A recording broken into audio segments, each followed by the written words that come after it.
영혼이 물리적 우주에 최초로 들어가기 시작한 시기가 언제였는지 계산하는 것은 불가능합니다. 영혼들은 물리적 세계를 체험하기 위해 각 행성에서 육화되기 시작했고, 지구상 인류의 역사가 시작되기 전부터 우주에는 인간형 생물의 위대한 문명들이 수없이 많이 존재하게 되었습니다. 인류의 기원을 설명하는 신에 의한 창조설과 진화론은 명백한 약점이 있습니다. 인간이 신의 모습과 똑같이 만들어졌다는 종교적인 언급 자체는 그 신 또한 인간형 생물이었다는 것을 증명합니다. 구약 성서에는 신의 질투와 분노, 한인간 종족에 대한 편집증과 편애, 공격성, 잔인성 그리고 원시 부족들의 전유물로만 알았던 인신공양까지 언급되어 있습니다. 신이라고 보기에는 너무나도 인간적인 성격으로 묘사되어 있습니다. 이 특정 종교는 로마 제국에 의해 계획되고 판이 짜이면서 사랑과 자비를 이야기하는 예수와의 콜라보레이션을 통해 구약 성서의 모든 모순과 잔인성이 희석되며 사랑을 베푸는 종교로 재탄생되었고, 마침내 로마 제국의 반기를 드는 반란 세력들을 정복자이자 원수인 로마 제국까지 사랑하라고 말하면서 잠재울 수 있었습니다. 인류의 의식이 깨이고 과학이 급속도로 발전하고 있는 21세기에도 이 종교는 수많은 지구인들의 정신세계를 원죄설로 노예화시키고 지배하고 있습니다. 이들의 기준과 표준에 벗어나는 모든 것들은 교묘한 악마의 장난질이며 지옥을 예약해둔 자들이 하는 짓들이라고 매도합니다. 2019년도에 미국 노스웨스턴 대학의 조던 그래프먼 박사가 이끄는 연구팀은 전두엽 피질의 특정 영역에 손상이 발생하면 사고체계의 인지 유연성과 개방성이 감소되면서 종교적 광신주의를 촉진하게 되는 것을 증명했습니다. 이 연구는 또한 전쟁에 참전한 군인들에게도 종교 광신자들과 같은 전두엽 손상이 발생한다는 것을 알아냈고, 이것은 외부의 충격으로 인한 손상이 아니라 극적인 심리 상태, 열등감, 우울증, 방기, 불안감 그리고 반복적인 세뇌로 인한 자기 체면의 결과로 전두엽 피질에 항상 많은 양의 전류가 흐르게 되면서 그 부위가 필요 이상으로 자극되고 활성화되며 일종의 손상이 가해집니다. 한 인간의 의식세계가 이런 상태에 들어서게 되면 인지 능력이 극도로 제한되고 항상 열려 있어야 할 사고의 기능이 멈추게 됩니다. 이것은 브랜드 종교들인 개신교와 카톨릭에만 국한된 것이 아니며 각양각색의 사이비 종교, 특정 정치인과 정치 성향 편중에서도 나타납니다. 진화론에는 누락된 고리라는 약점이 있습니다. 아무리 진화론자들이 발광하면서 떠들어도 중간 과도기 진화 단계를 보여준다고 하는 화석 증거들은 정상적인 뇌를 가진 사람들은 믿기가 매우 힘듭니다. 이때 환경 적응성 특성으로 한계의 종간에 나타나는 약간의 신체 변형과 혼동하면 안 됩니다. 최근 이들 진화론자들은 인간 진화의 연결고리를 완성했다며 진화 타임라인을 업데이트했습니다.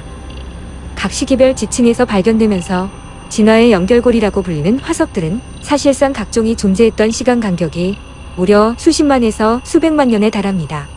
이 정도의 시간 간격이라면 한 개의 지층에서도 진화의 단계를 보여주는 다양한 화석이 발견되어야 합니다.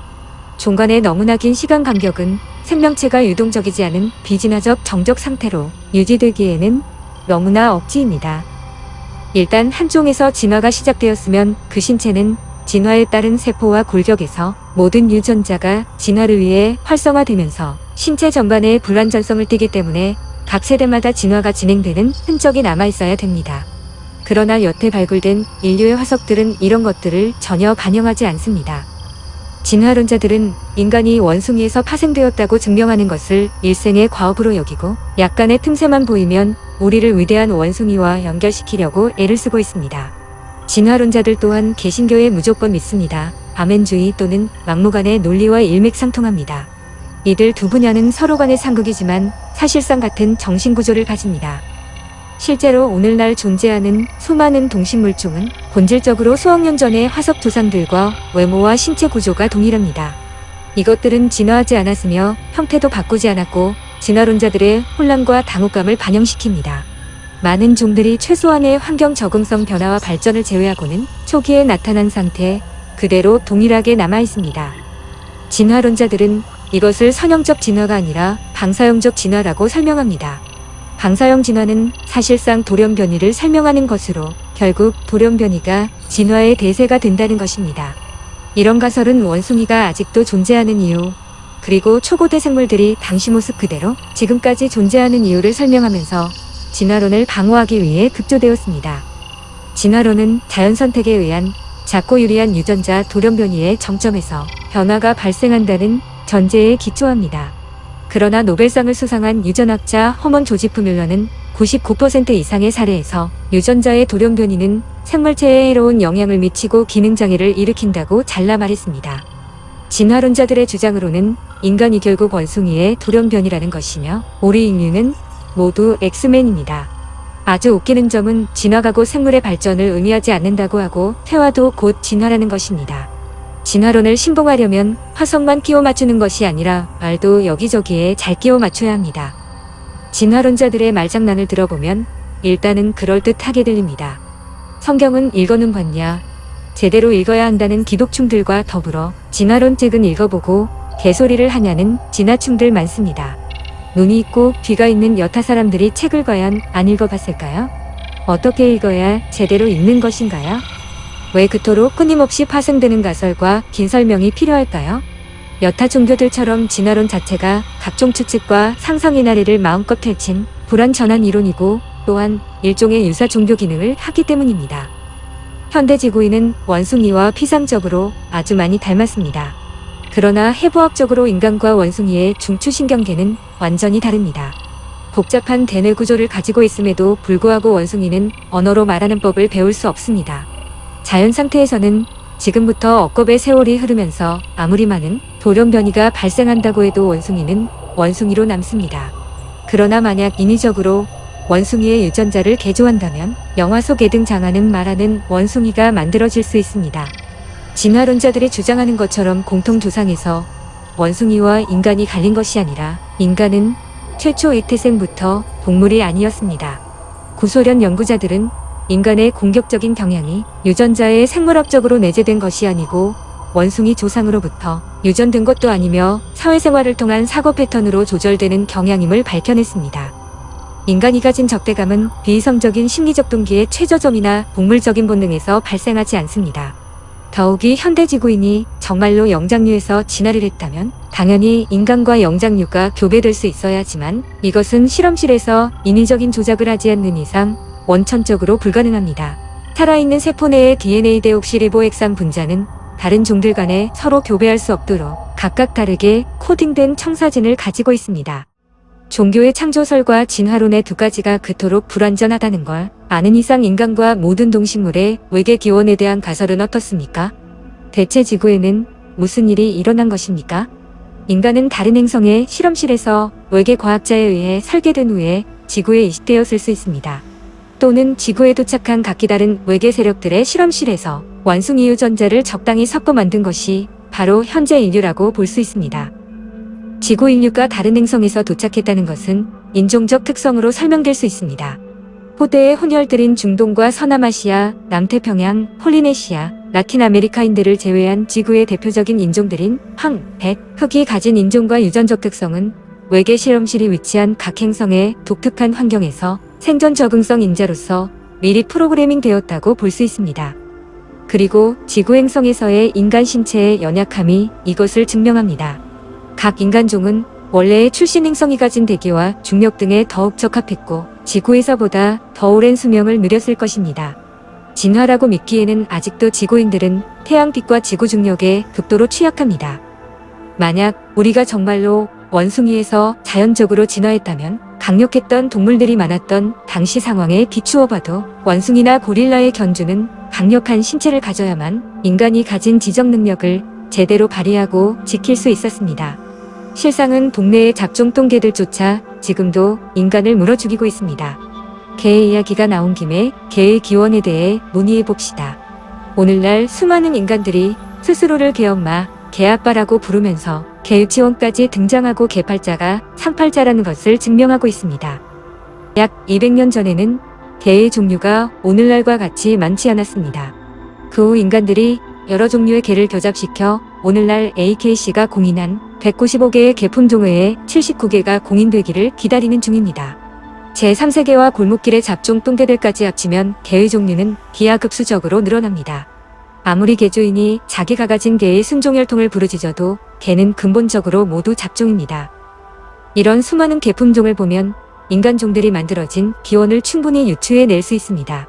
외계인들은 원숭이 유전자를 편집하고 개조하면서 자신들의 유전자 또한 끼워 넣어서 다양한 인간종들을 만들어냈다고 볼 수 있습니다.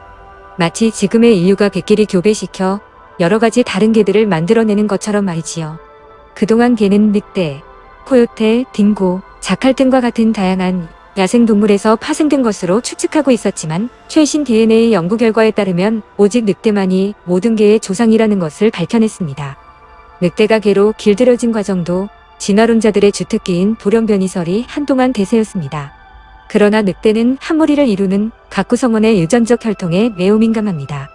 늑대 무리는 유전적으로 문제가 있는 개체를 지속적으로 도태시키며 오직 유전적으로 강하고 우수한 한 쌍의 알파만 번식합니다. 그리고 혹독한 생존 지침이 내장된 늑대의 유전자는 무리 내의 돌연변이가 생존할 가능성을 철저히 배제합니다.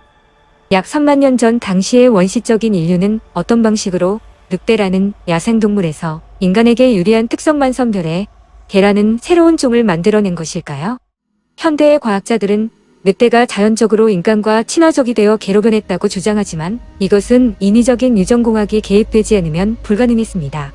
고대 수메르와 이집트에서는 살루키, 사이트 하운드, 파라오 하운드 등의 개들이 이들 문명의 초기 단계부터 존재하고 있었습니다. 개는 그들의 야생 조상인 늑대와 기질적으로 다를 뿐만 아니라 생리적으로도 다릅니다. 야생 알파 수컷과 암컷은 1년에 한 번만 번식하는 반면 개는 항상 발정 상태의 인간들과 마찬가지로 언제 어디서나 번식할 수 있습니다. 늑대는 겨울용 털이 나지만 개는 털갈이를 해도 겨울용이 따로 없습니다. 이러한 개의 다양한 생리적 특성은 무수한 잡종화 교배를 통해 여러 세대를 거쳐야 발현하는데 인류의 조상들은 어떻게 문명의 초기에 이것을 단숨에 성취했을까요?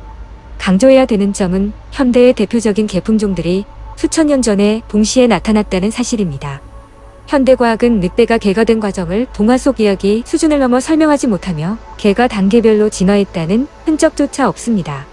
진화론자들은 다른 생물과 기린에 대해 설명할 때는 침을 튀기지만 유독 개에 대해서만은 아닥 상태를 유지합니다. 개는 마치 마술처럼 고고학 기록에 갑자기 나타났습니다. 개만이 아니라 인류의 농업 그리고 우리의 주요 곡물과 콩류작물에도 미스테리가 있습니다. 밀, 옥수수, 콩, 쌀은 유전적 미스테리의 두 번째 세트입니다. 전 세계 석기시대 부족의 식습관에 대한 연구에 따르면 수렵과 채집을 하던 인류의 조상은 잎이 많은 단순 식물과 과일 그리고 동물의 살코기를 먹고 살아남았습니다.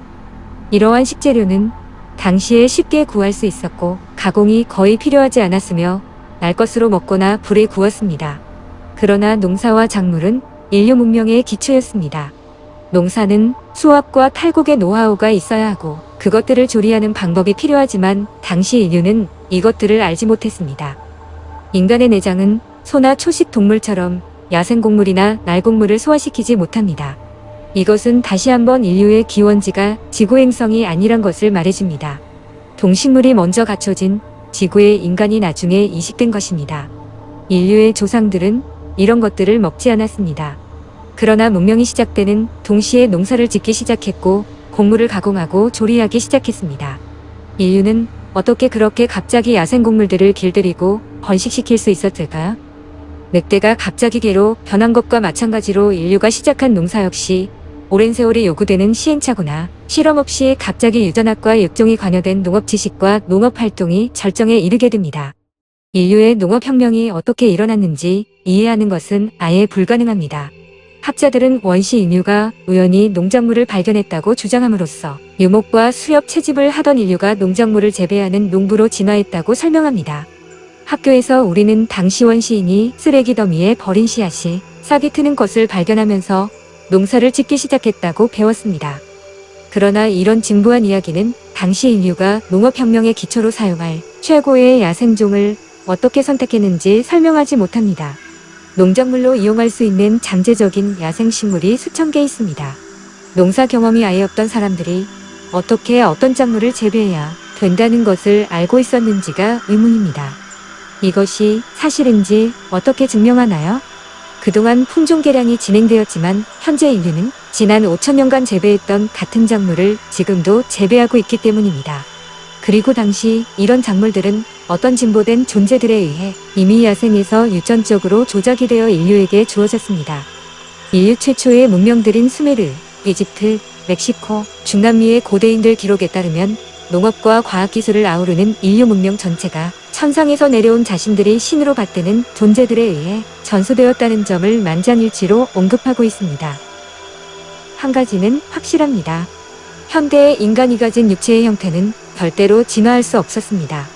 예를 들어 귓바퀴, 웨이도, 고막, 달팽이관 등의 모든 구성 요소가 정확한 조화로 함께 작동하고 다른 모든 신체 부위와 조화를 이루지 않는 한 청각이 발생할 수 없습니다.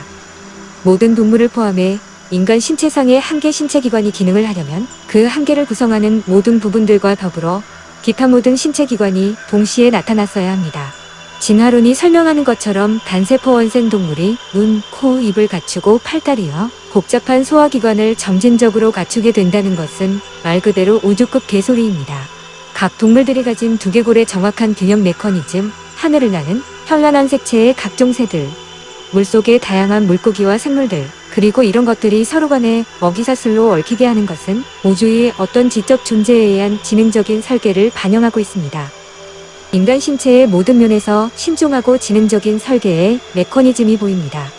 예를 들면 출혈 시에 신체를 보호하는 혈액 응고에 관여하는 비타민 K는 일종의 박테리아 과정에 의해 인간 신체에서 합성됩니다. 또 다른 보호 메커니즘은 생화학 장벽인 혈액과 뇌 사이의 장벽으로 독성 물질이 중추신경계에 들어가 손상되는 것을 방지하도록 설계되었습니다. 러시아 과학자들은 인간의 신체에서 뇌의 중앙본부에 의해 제어되는 여러 개의 생물학적 생체시계들을 비롯해 뇌의 통제를 받지 않으며 심장이 올바른 리듬으로 맥동을 유지하게 하는 심장박동 조율기 세포에 이르기까지 인간 신체 내부의 다양한 자동 메커니즘을 발견했습니다. 멜버른 대학의 동물학자인 제프리 버스톡 교수가 최근 진행한 연구에서는 뇌와 전혀 관계없이 자율적으로 관리되고 기능하는 신체의 세 번째 신경계가 발견되었습니다. 진화론과 창조설은 인간과 동물의 이러한 모든 복잡성을 설명하지 못하며 이들의 주장은 본질적으로 너무 단순하고 처절하게 빈약합니다. 아직도 갈비뼈에서 여자가 출현했다고 믿고 있는 것이 종교 광신자님들의 현주소입니다. 여기에서 질문은 각 DNA 분자는 모의계 과학자들에 의해 특정 기능이나 임무를 수행하도록 사전에 프로그래밍 된 것이며 각 신체 세포가 고유하고 전능한 에너지와 지능을 소유하고 있는가입니다. 사실상 인간의 신체는 이런 식으로 작동하고 있습니다. 이것은 지구에 도착해서 가끔 어처구니없게 추락하는 허접한 기술에 UFO를 타고 오는 외계인들의 기술 수준을 뛰어넘는 초진보된 존재들이 우주에 존재한다는 증명이 될 수 있습니다. 우리의 의문점은 현대 지구인인 호모사피엔스의 조상이 비교적 최근의 외계인들에 의해 지구에 배치된 가능성은 있는가입니다. 지구 인류의 외계 기원을 지원하는 추가적인 요소는 바로 지구상에서 사용되는 언어가 매우 다양하다는 것입니다. 인류학자인 칼튼 쿤은 그에 져서 인종의 기원에서 현재 지구상에서 사용되는 2,800개 이상의 언어 중 수백 개는 서로 완전히 관련이 없다는 것을 지적했습니다. 게다가 많은 언어들은 오늘날 단순하게 쓰이는 것과 달리 고대에 더욱 복잡하고 표현력이 풍부했습니다. 이것은 다른 행성에서 고급 언어를 사용하던 사람들이 지구에 도착했다는 가능성을 보여주며 지구에서 태어난 그들의 후손들에 의해 언어가 쇠퇴한 것을 말해줍니다. 선사시대 인류의 언어적인 면과 병행하여 여태 발견된 화석 증거는 각 인류종이 지구상에 갑자기 나타났다는 것을 보여주며 우리가 막연하게 이들이 원시적이었을 것이라고 추측하는 것과 달리 각 인류종의 출현 초기에는 이들이 놀라울 정도로 발전된 기술을 지니고 있었다는 점입니다. 하버드 대학교 내의 피바디 박물관의 연구원 알렉산더 마샥에 따르면 약 15인치 길이의 몽가우디의 지휘봉으로 불리는 술럭불로 만들어진 크로마뇽인의 유물에는 보석상들이 사용하는 돋보기를 사용해야만 새겨넣을 수 있는 정교한 그림이 새겨져 있습니다. 그리고 이미 34,000년 전에 크로마뇽인들이 추상적 기호를 사용하여 달의 주기를 추적하고 있었다는 사실을 확인했습니다. 1970년에 소련의 고고학자들은 모스크바 북쪽 블라디미르 근처 순기르의 후기 석기 시대 크로마뇽인 유적 발굴 현장에서 다른 유물들과 더불어 현대 강철 바늘만큼 가늘고 긴 섬세한 뼈바늘과 장식이 새겨진 맘모스 엄니로 만들어진 창들을 발견했습니다. 전문가들은 당시 어떤 기술을 사용해 맘모스의 자연적으로 휘어진 엄니를 거의 곱게 펼 수 있었는지에 놀랐으며 후대로 가면서 오히려 기술적으로 퇴화된 크로마뇽인들의 흔적을 발견했습니다. 1961년 모로코에서 인간의 두개골 화석이 발견되었습니다. 원래 4만 년 된 네안데르탈인으로 여겨졌던 이 화석은 나중에 호모사피엔스로 판명되었고 연대는 약 16만 년 전으로 추정되었습니다. 그러나 2017년도에 독일 라이프치히에 있는 막스 플랑크 진화인류학 연구소의 장 자크어블린이 이끄는 연구팀은 이것이 추정치보다 훨씬 오래되었다는 강력한 증거를 발견했고 이 호모사피엔스 화석의 연대를 최대 35만 년 전으로 분석해냈습니다. 생물학 교수 윈체스터는 그의 저서에서 다음과 같이 말합니다. 현대인이 자바인, 로디지아인, 네안데르탈인의 직계후손이라고 생각했던 때가 있었습니다. 그러나 새로운 증거가 계속 축적됨에 따라 호모사피엔스가 동시대의 다른 인간 종들과 공존하던 것이 밝혀지고 있습니다. 진화론자들과 같은 상상의 나래를 펼쳐보자면 당시 지구에는 여러 외계 행성에서 만들어진 초기 인류종들이 지구에 이식되어 각 외계인 그룹들의 관찰하에 생태 실험이 진행 중이었다고 봅니다. 각 외계인 집단은 어떤 인류종이 지구의 생태계와 환경에 적응해서 끝까지 살아남는지를 실험했고 호모사피엔스가 승리했습니다. 결론적으로 우리 인류는 외계인들의 실험쥐들이었습니다. 그리고 현재 인류는 스스로 계속 발전하면서 외계 창조자들의 기술을 따라잡으려고 애쓰고 있습니다. 당연히 지구의 초고대 시기에 나타난 인간의 발자국, 외계 성분으로 만들어진 오파츠 등은 당시 지구를 방문했던 외계 창조주들의 흔적이며 초고대 문명의 흔적이 없는 것은 이들 외계 창조주들이 단지 지구의 전초기지 또는 실험실만 가동하고 있었다는 추측이 가능합니다. 1970년 6월 인도의 노벨상 수상자인 고빈드 코라나는 단순한 화학 구성 요소의 원자에서 처음으로 유전자를 종합적으로 합성했습니다. 천연 유전자가 전혀 필요하지 않았습니다. 1970년 11월 런던 킹스 칼리지의 3인 과학자 팀의 리더인 제임스 다니엘리 박사는 세계의 아메바 그룹에서 막 세포질을 가져와 살아있는 세포로 합성하여 번식시키는 인공생산에 성공했습니다. 다니엘리 박사는 가까운 미래에 사람을 비롯한 전혀 새로운 포유류종들을 실험실에서 인공적으로 생산할 수 있을 것이라고 믿고 있으며 동물만이 아닌 식물, 곤충, 미생물의 인공생산도 가능해질 것이라고 예측했습니다. 이처럼 우주의 외계 인간형 생물들이 이룬 과학기술과 역사는 지구에서 반복되고 있습니다. 대한민국의 건국시조인 단군을 비롯해 북미의 인디언 부족들, 라틴 아메리카, 아프리카의 부족들, 일본 열도 북쪽의 아이누족 그리고 에스키모들까지 세계 여러 나라와 민족에게는 천상에서 내려온 그들의 시조가 있습니다. 이들 시조는 당연히 지구인들이 아니었으며 선진 외계 문명인들이었습니다. 지구의 모든 인간 문명은 어느 날 갑자기 소수의 외계 지배층들을 구심점으로 시작되었습니다. 요약을 하자면 지구 인류는 외계인들의 유전자와 생태 실험으로 탄생되었으며 이런 외계 존재들은 우리를 지금도 관찰과 연구 대상으로 삼아 주기적인 지구 방문을 통해 현 상황을 모니터링하며 기록하고 있다는 것입니다. 그리고 지구의 모든 동식물, 곤충, 미생물, 박테리아, 바이러스 등의 생물과 모든 자연환경 또한 이들 외계 존재들의 생태공원 행성 프로젝트의 일환이며 지구공원 내의 새로운 생물 투입, 대량 멸종, 생물 폭발, 생물 변형 등도 항상 이들이 개입하고 있었습니다.